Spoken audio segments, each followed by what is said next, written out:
So 2 years ago at this very event, the DC Blockchain Summit, I'm sitting at dinner next to Robert Kaufman. Bob Kaufman, along with Vince Cerf, is widely acknowledged to be the father of the internet. It's not Al Gore, it's those two gentlemen. Bob Kaufman leans neck close to me at dinner as if he's going to tell me a secret. And he says, Jonathan, blockchain is going to be bigger than the internet. From the fellow who fathered the internet to say that, I was excited to ask him why. Not because I doubted him, devoting my career to this, but I said, why? And he said, with the internet, we learned how to get information to flow freely and frictionlessly. With blockchain, we will do the same with digital assets. We've solved the double spend problem. Now, the first killer app we all know was Satoshi's white paper and Bitcoin, but there are lots of killer apps being made today and to come.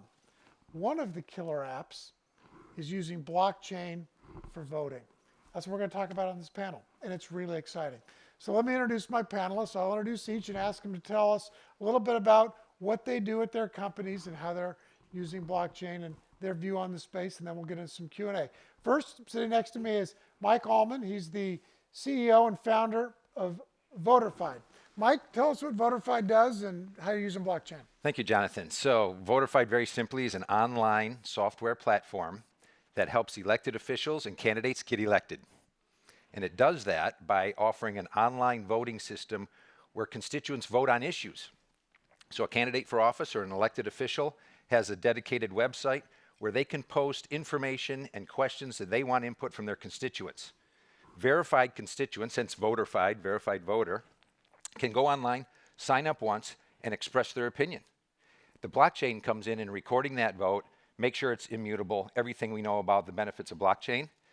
But the voter then knows instantaneously that their voice was heard. They can see when they vote on an issue, the count go up one. With all the benefits of electronic voting, they can change their mind, it can be anonymous, it can make it very frictionless for them to express their opinion. What we found out is voters are very frustrated today. They want to be engaged, they don't know how to be engaged.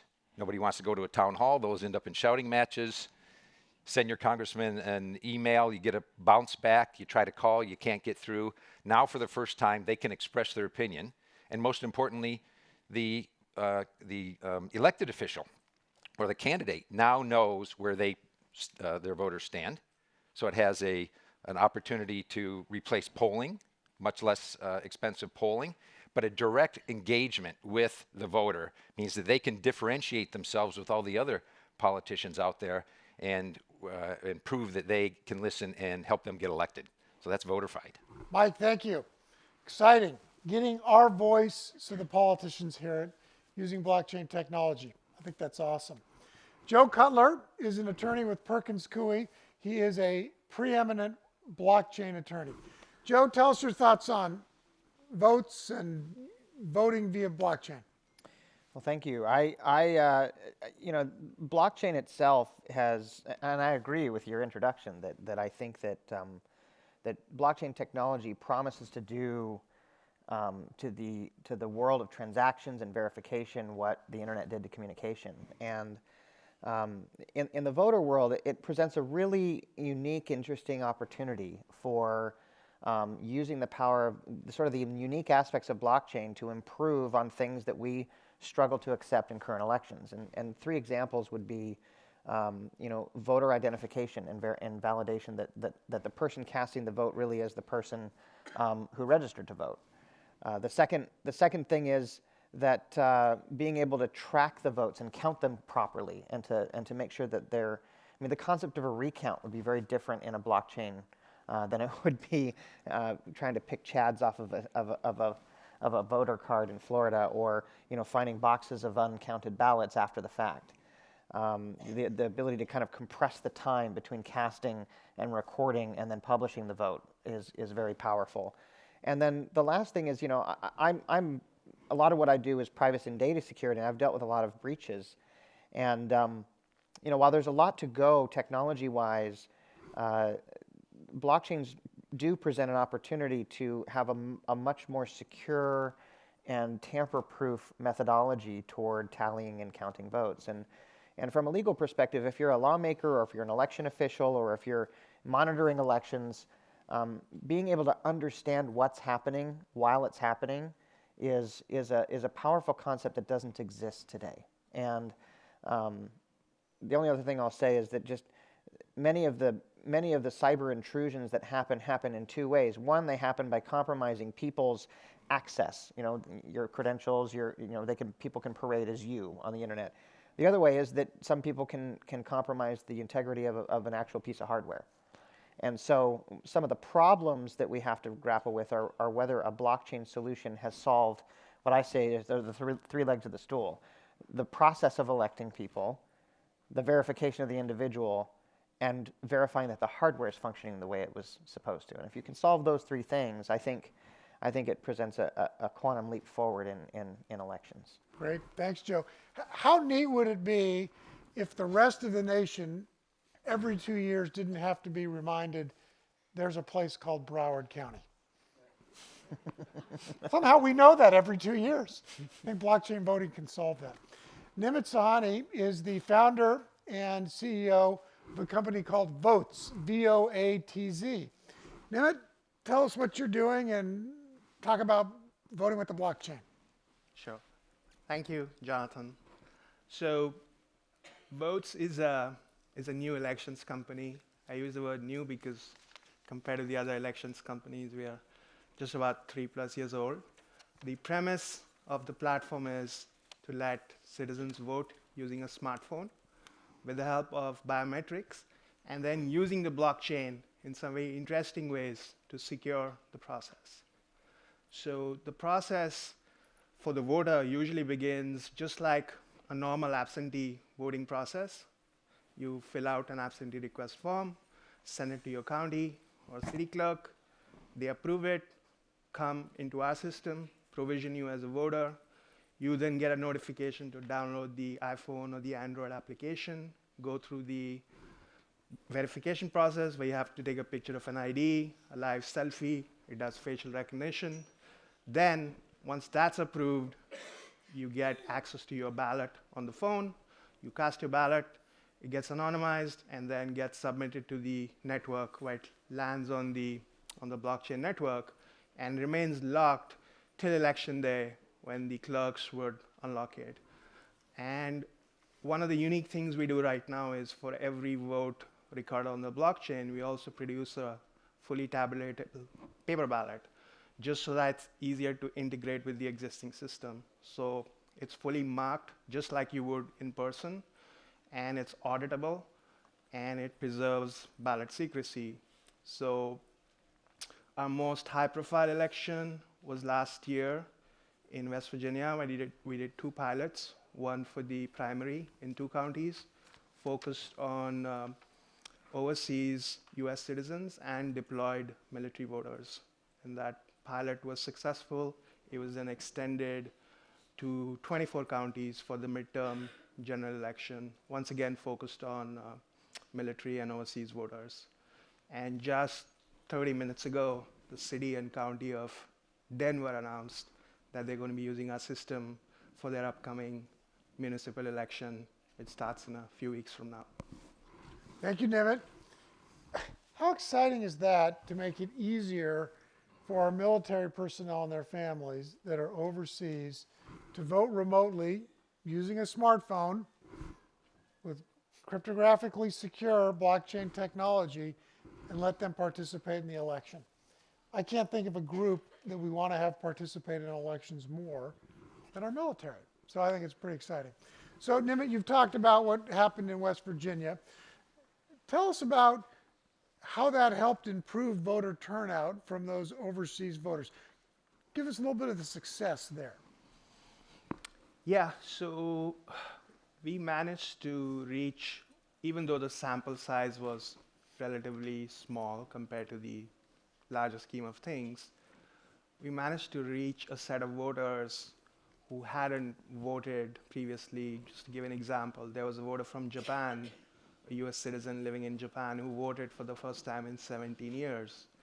And just by virtue of the fact that it was available on a phone, convinced him to do it. Because the pilot was restricted to just 24 counties, it was opt-in, so many counties couldn't or didn't want to opt in just because they didn't have the manpower or the wherewithal to do something like this. We had more people download the application, go through the verification, and then find out that they weren't eligible to vote than the actual number of people who actually voted.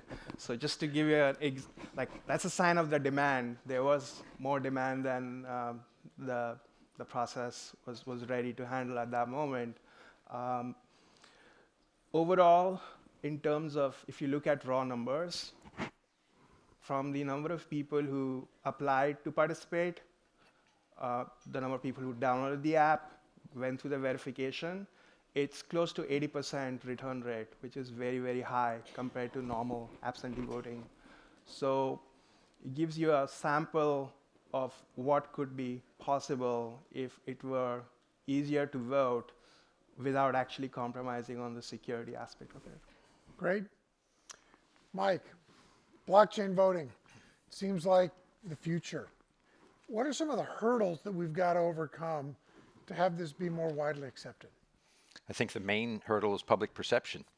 You can't look at the national political scene without hearing about Russian hacking and election tampering and everything else in that space.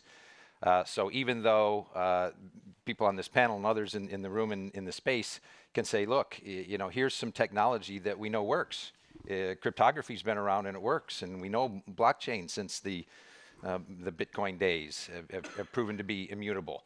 But there's still a public perception that can't elections be hacked. And I think today, when we are mostly in a paper situation, we can imagine that there could be some issues around the election, but it's going to be in the single digits, in the 10s and the 20s, or I think in North Carolina, perhaps in certain areas a little bit higher. But where it's not going to be systemic across an entire organization. But it's easy for, I think, the public to say, if it's on a computer somewhere, can't somebody just go in and change thousands or millions of votes and essentially steal an election? So I think it's mostly public perception. I think one of the things that we can do with Voterfied, our elections aren't nearly as, the stakes aren't nearly as high. Instead of voting for someone for office, we're voting on issues so that your representative knows that his constituents are in favor of option A or are against issue B. And I think that will get people used to voting on their phone. And when they see that it works and people are easily engaged, we do everything else on our phone today now. Why aren't we voting on our phone? I think it's largely, to answer your question, public perception at this point around security and ID. Boy, I think that's really an important comment. We bank on our phones. We do so many things that are really important to us. Frankly, where we store our money and how we access our money is pretty important. We're comfortable doing this on our phones. I think we're going to get to the place where we're going to be not only comfortable voting on our phones, we're going to expect it so that we don't have to stand in line at the local library to pull the lever to vote, but we can do it easily from work, from home, on a smartphone. Joe, talk to me about the intersection between privacy, identity, and blockchain, because so much of voting it's a secret ballot, it needs to be private. We need to be able to prove who we are so we're not able to vote multiple times. So the dead in Chicago aren't able to vote. What is the intersection between privacy, identity, and blockchain in the voting space? Well, the promise of a blockchain-based voting system is very alluring, and I am excited about both of these ventures and others that are exploring the space and probing sort of the realities. But one of the challenges, I think, is from a privacy perspective. We don't have we have generic requirements about keeping votes secret, right? And which is really a proxy for extreme privacy. But you know, again, if you think about the public perception issues, all of the press talking about blockchain focuses on its transparency.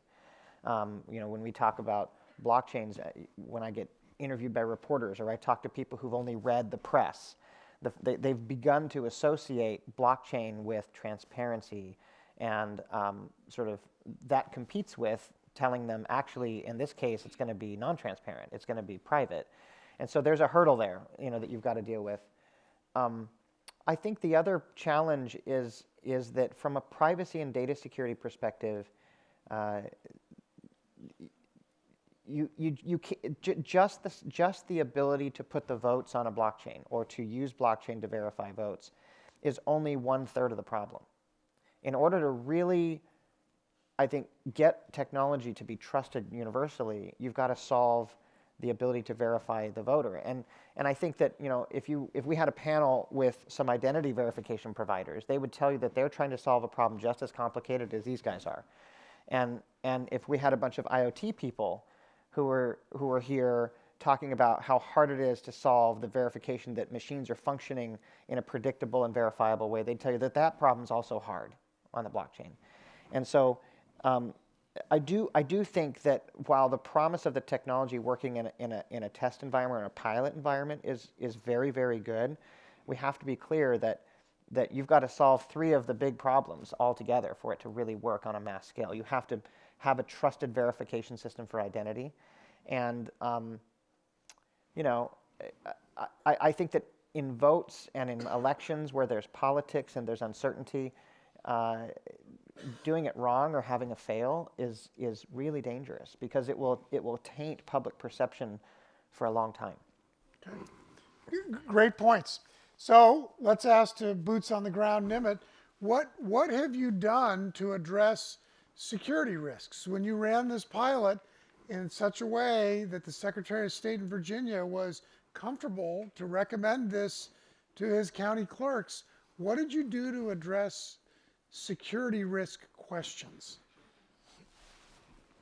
So we started with just the basics. I mean, if you drill it down, the network we used for the West Virginia elections started with a 8-node network, then became 16, and then for the general became 32. So the biggest thing was to ensure that all those nodes were properly secured and verified.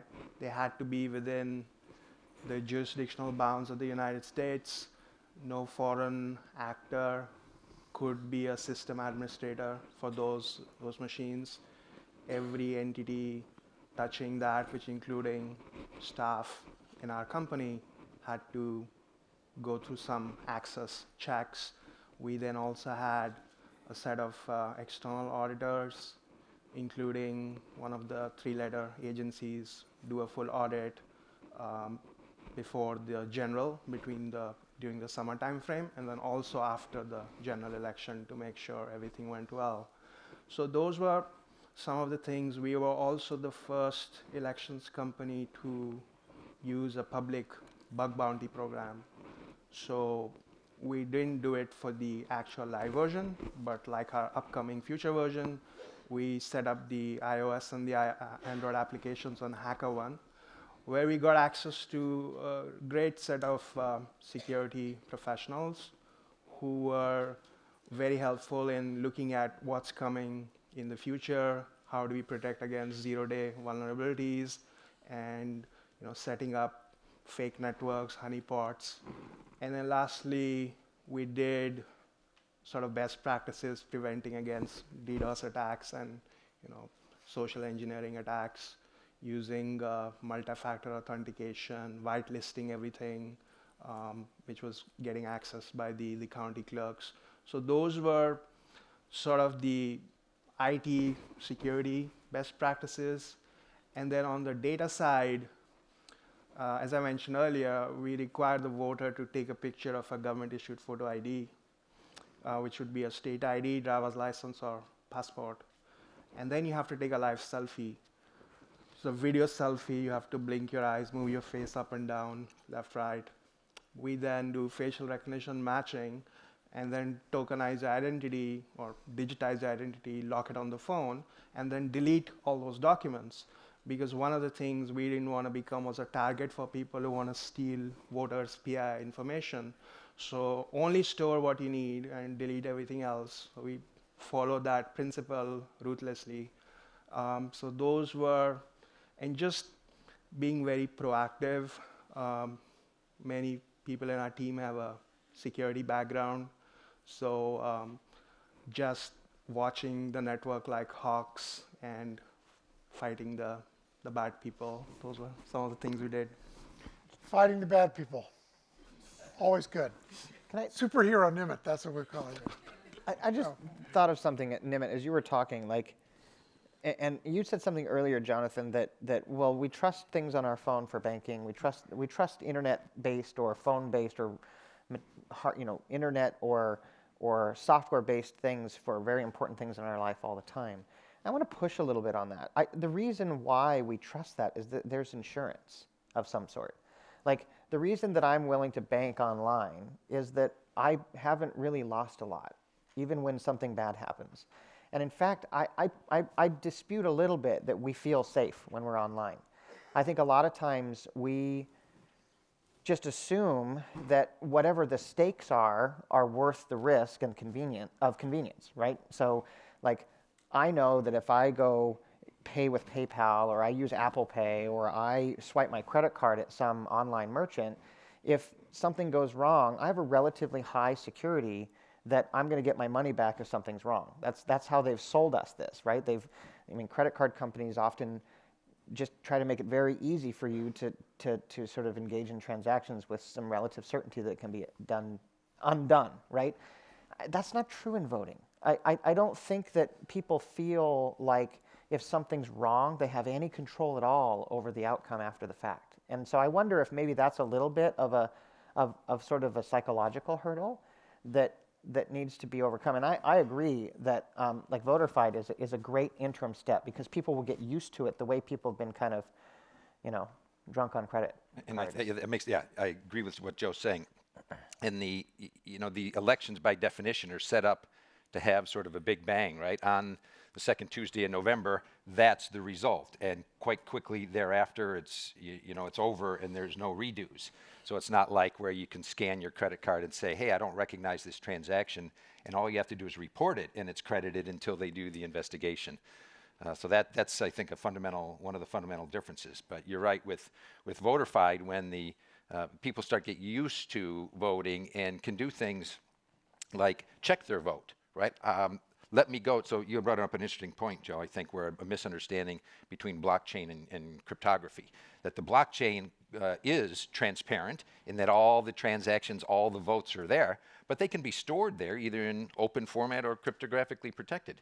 So in our system, when the elected official or the candidate says, I want to have an anonymous vote here, I want to see where people are on should we build a wall or not, but I want them to be able to freely vote without knowing that I know specifically how they voted. Well, then they can then do that. It's stored on the blockchain. The voter can go in and say, hey, there's my vote. What is it recorded as? Yep, it's recorded as no, or whatever it is. But it's cryptography that protects it.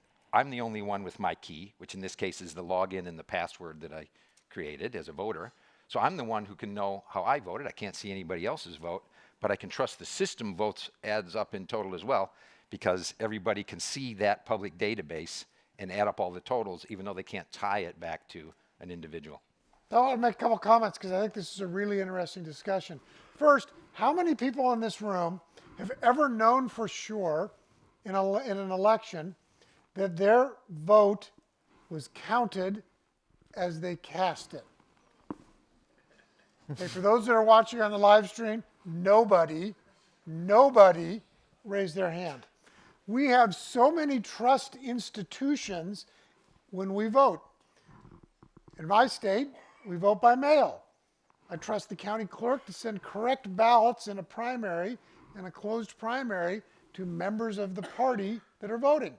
I get it by the U.S. Postal Service. trust institution, maybe. Then I fill it out. I put it in a confidentiality sleeve, which frankly, many times is see-through. I sign that envelope, and if I don't sign it the exact same way that I signed my voter registration card, it's not going to get counted. And at the end of the day, I trust, I hope, I pray that my vote was counted as cast. And I have no way at all to verify that. With blockchain, I have the key. I can go and see, was my vote counted as cast? And the recipient, whether it's the county clerk in Voat's case or the elected official in Voterfied's case, doesn't know that it's me, Jonathan Johnson, voting. All they know is that it's someone who's allowed to vote in that election. But I can see that my vote was counted as cast. Mike, you've got something to say. Yeah, it's a great point, Jonathan, I think, because and you mentioned Broward County, infamous for many reasons. But how do we get we value anonymity of our vote? When I check that box in the voting booth, no one knows how I voted. At some point, there's different ways to create that anonymity. What we do in our system is, as you say, you open up the absentee ballot, I do the verification, I know you're you. Then it's completely anonymized at that point. I stick it into a pile and I break that tie to how you voted. Well, what happened in Broward County is they had all of those mail-in ballots, and they said, oh, some of these are no good, some are. Let's grab the no good ones. Where are they? Oh, they're in that pile, mixed up with the good ones. Well, how do you undo that? I can't. We broke it, so that's a big scene there. So one way to get anonymity is you break that link. Another way is the cryptographically secure way, where once you've cast the vote, no one knows how you voted unless they can crack the crypto. But I can, or whoever has the key can. So if I keep that confidential, then I can trust that my vote is counted. I can go look on the blockchain at any time and see my vote still says no. And I see all the votes there. I'm the only one who sees mine, or I can count up the no's and the yeses. And yet there's legislation being proposed to take elections completely off the internet, right? And it's like, again, that goes back to the fear. It's an irrational fear in many cases. So let's talk about perceptions and how perceptions change. Medici Ventures, the company that I'm running, is a wholly owned subsidiary of Overstock.com, which was an early e-commerce player. I remember when I was at Overstock in early days, 20 years ago, many people were more comfortable calling a customer service agent that they did not know and giving their name and credit card number over the phone to someone they did not know than typing it into our checkout page. Nobody does that anymore. Perceptions change, right? Perceptions change. We get comfortable that things work. So, Joe, no question, there's a perception today that the internet is hackable. That's, that we're going to do. That's why I've asked Nimit, what'd you do for security?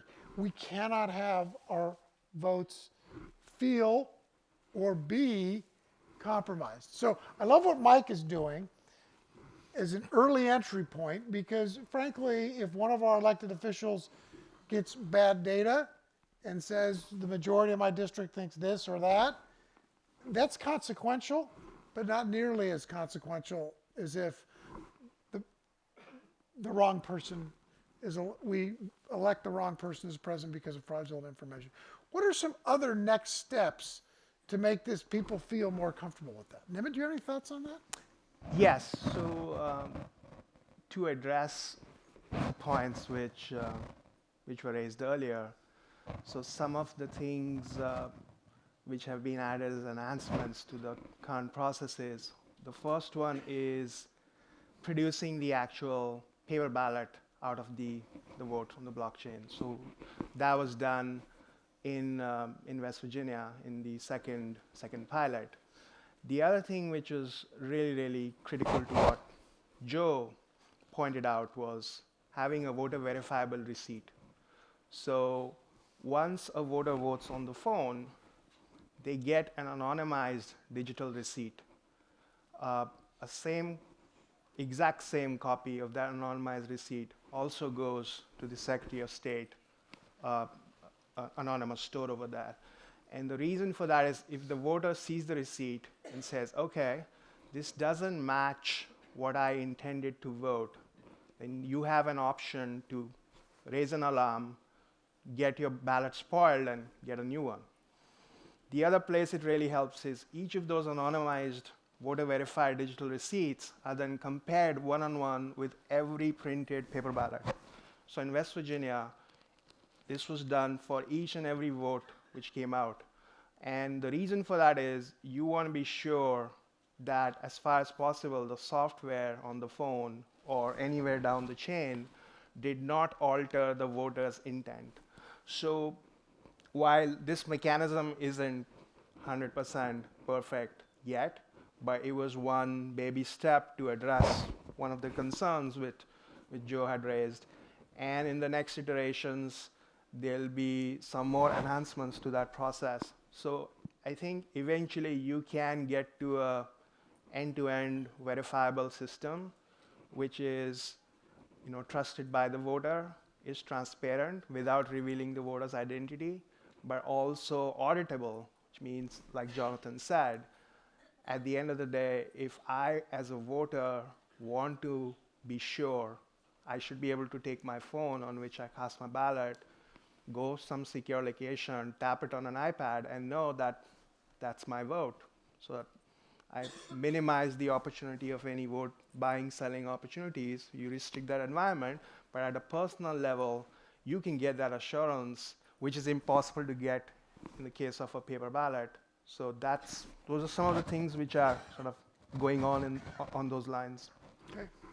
Joe? I was going to say, while I understand the human psychological desire to print ballots and compare them against the results of the electronic version, that, to me, if I'm thinking about how mistakes happen, introduces more problems than it solves. Because if you think about it, one of the things that I think has gone wrong is that we rely on human recounts as our source of truth. And as we've learned over and over and over again, that doesn't, another aspect of our firm, that they're very busy in the election recount business. And I'll tell you, it is... It's a growth industry, but we hope to do away with that industry. Well, but that was my point, which is, I think that I understand, because you want to assuage people's fears that there's a way to physically show that what's happening behind the curtain of technology is actually correct.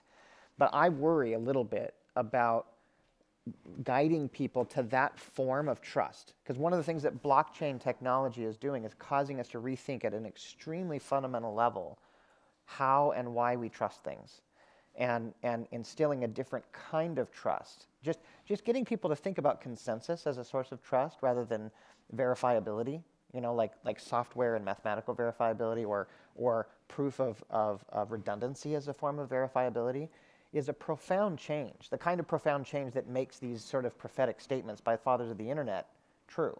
And I worry a little bit that we're so rushing to prove that it works that we're using the same things that got us to need the technology Right. in the first place. What does a recount mean in a blockchain voting system? It means look at the screen again. Right? Yes, We already counted it. Well, And I'm not being critical. I just no. So that would be half the answer. You got to compare it with the voter verifiable receipts. You just can't look at the blockchain and say, this is the complete result. You have to compare those with the voter verifiable receipts. Only then can you get 100% assurance. The reason things are being printed on paper is, A, to comply with the legacy systems, because 99% of the votes are coming through that system. To prevent two systems of tallying, it's going to create more work for the clerks. This makes it easier. It's a baby step, we agree. But I would counter your argument about that it could lead to the same kinds of errors. So if you look at the absentee voting process right now, a large number of ballots are hand reproduced by the clerks, which means whatever you mail in doesn't get tabulated. It's transposed. Two people sit, they do the anonymity check, and then they hand recode the ballot. That has a higher chance of error. Here, we are removing the manual process. The software is marking the ballot just like you would by hand on the phone with a tap. So in a sense, it will lead to less errors, in our humble opinion. Well, that obviously begs the question of, from a legal perspective, what we haven't talked a lot about is all the laws that have to change to adopt this stuff. I mean, the laws about whether you have a coin flip to solve a contested election in certain conditions, the requirement for paper ballots, the requirement to have voting locations, the requirement to use machines that aren't connected to the internet, the contracts with people to purchase certain types of machines, like all that stuff I think is important to factor in terms of what laws and other legal sort of protections need to be modified to accept this new technology in a way that is conducive to more accuracy. So to wrap up, here's a few things to think about. Since the beginning of voting, there has been voter fraud. We have a stuffing the ballot box statement that's part of our lexicon. Where does that come from? Voter fraud. We have a new technology, blockchain, which is often called trustless technology. I don't like that term. I think blockchain gives us trust through technology. I think this technology, as it gets applied, as it rolls out, is going to decrease voter fraud in a big way. Now, one of the things in the 10 years that blockchain has been around, there has been a lot of hope and hype, a lot of promise and potential.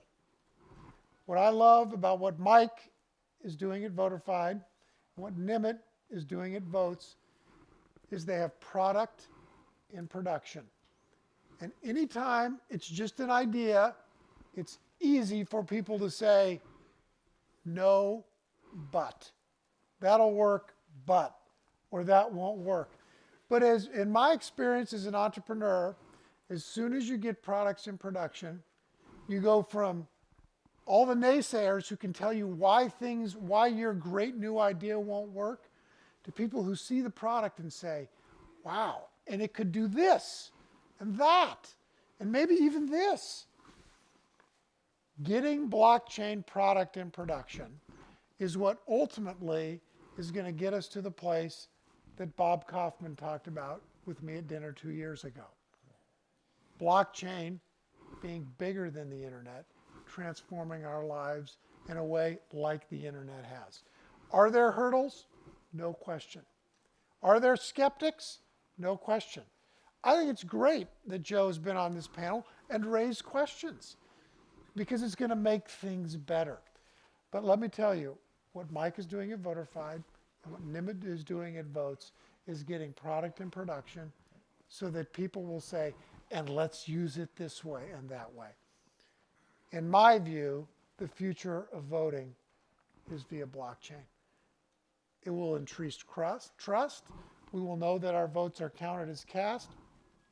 And it should increase voter participation, because we can see someone show up at work with that sticker on their chest that says, I have voted, and we can remember, I need to vote too. Pull out our smartphone, vote, and participate in our great republic. Thanks for being here. Thanks for letting us talk about voting.